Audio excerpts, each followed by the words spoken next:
Здравейте, прекрасни приятели! Днес ще си поговорим за адикциите. Адикциите са доста пряко свързани с далачния център в Human Design. Ето тук ще ви го покажа как изглежда далачния център, но няма значение дали той е отцветен при вас, т.е. дефиниран, или е бял, т.е. отворен. Тези неща, за които сега ще си говорим, те са валидни за всички хора и е важно да успеем да осъзнаем принципите на далачния център, така че да можем да бъдем здрави и здравословни към нас самите. Съответно, сега ще ви дам причините, поради които адикциите се формират. Ще си поговорим защо всъщност хората започват да бъдат пристрастени към дадено действие или към дадено поведение, да речем към алкохол, към цигари, към наркотици, към казино, към игри, към купуване на някакви неща, към чатене с непознати хора. Всякакъв вид адикции може да има. Замислете се, има ли неща в живота ви, към които сте пристрастени и без които не можете. Преди да продължим, искам наистина да се замислите, имам ли аз адикция към нещо? Има ли нещо, без което не мога да си представя живота си? Има ли нещо или някакво поведение, което повтаряте? Дали често, дали през някакъв определен период от време? Замислете се, имате ли пристрастеност към нещо?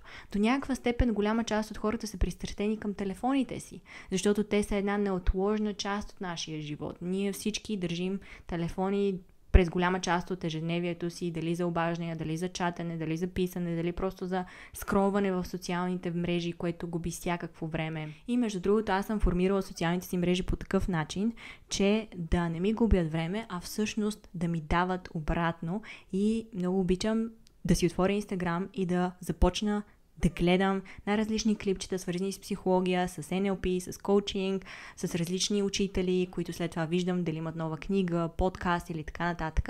Така че може да си обърнете и адикцията към телефон, към нещо позитивно, и също така да се спирате, нещата да не отиват overboard.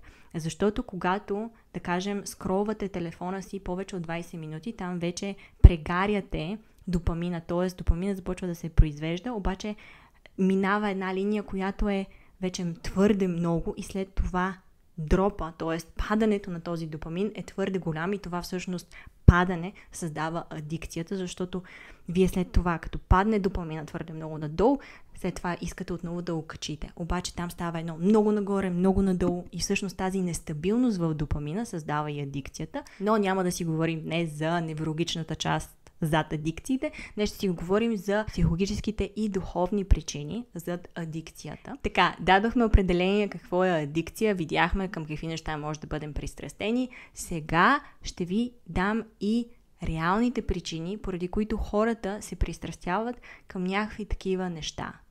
В случая, в който ние не можем да задоволим нашата първична нужда и потребност от това да бъдем свързани с други хора и да получаваме любов и да задоволяваме нашите нужди, и тази нужда е счупена, нещо там не е окей, ние започваме да запълваме тази нужда с нещо вторично, което отново ни дава това усещане за щастие и това усещане за свързаност, тези хормони на допамин и серотонин. В случая, в който вие разпознаете, че имате някаква адикция, е хубаво да се замислите в кои звена от чисто човешките отношения вие имате липси. Липсват ли ви прегръдки? Липсват ли ви комуникация и разговори дълбоки с хората, с които сте? Липсва ли ви това някой да ви каже добра дума, похвала? Липсва ли ви това да прекарате като цяло качествено време с хората, които обичате? Май се повторих тук. Липсва ли ви това някой да ви помогне, това някой да ви асистира, това някой да ви даде помощ, когато имате затруднения? Липсват ли ви такива неща в живота? Замислете се, можете ли с лекота да комуникирате с хората, да споделяте това, което ви тежи, да поискате помощ, да се свързвате с хора, да излизате, да се срещате, да казвате добра дума на близките си или да ги похвалите за нещо? Липсва ли ви такава автентична и естествена интеракция с тези около вас, с приятелите ви, с родителите ви? Като цяло това са едни от езиците на любовта. Имам видео за езиците на любовта, което ще ви бъде доста полезно в този случай, така че може да го гледате, долу ще има линк за него. И така да продължим с това да се замислите дали имате някъде счупени места, които изграждат всъщност връзки с околните. Липса на интимност с околните, например, може да се изразява и в това да не можете да издържите в една връзка. Може да се изразява и с това, че имате много притеснение, когато сте около хора. Например, имате много силно anxiety, когато сте сред хора или когато сте във връзка. Може да се изразява в това, че започва да ви бъде страх, когато започнете да общувате и да комуникирате с други хора. И има много изрази на тази счупена връзка, която вие имате с вас и околния свят. Така че, за да оправите адикциите, е необходимо да се фокусирате не върху самата адикция и как да я контролирате, ами по-скоро в изграждането на едни отношения с света и хората, които да ви дават любов, които да ви пълнят с любов. И места, където вие също може да давате любов и да се чувствате добре от самото даване на тази любов.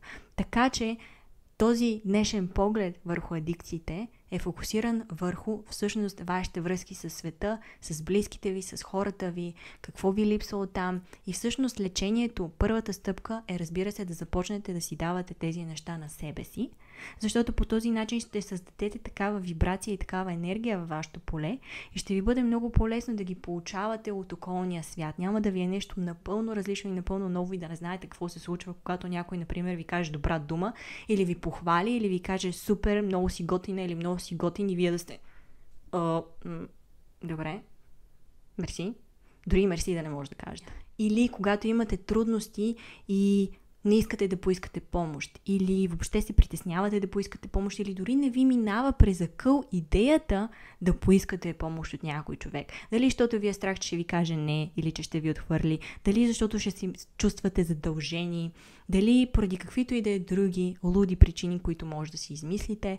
Така че замислете се относно всичките тези неща, които аз току-що изброих. Дали се притеснявате да се свързвате с хора, дали имате някакви трудности в свързаните с хора, къде са онези липси, които ви карат да си ги набавяте чрез тази адикция. И както винаги, много ще се радвам да споделите долу в коментари, имате ли пристрастености към някакви неща, поведения, какви са тези ваши адикции, как се справяте с тях и работите ли върху личните си отношения и връзки, не само партньорски, с хората като цяло, приятели, семейство, защото всичко се корени там. Човешките отношения и човешките връзки са едно от най-важните неща. Разбира се, те започват първо от връзката на нас с самите нас и след това нещо бива видяно и в нашите връзки с другите хора. Както винаги, за мен беше удоволствие да направя това видео за вас днес и разбира се, ако имате нужда от Human Design консултация, коучинг консултация, долу са линковете и разбира се, оставете лайк, сабскрибнете се за канала ми, разпратете на приятели и ще съм ви много благодарна още повече. Целувам ви и до скоро!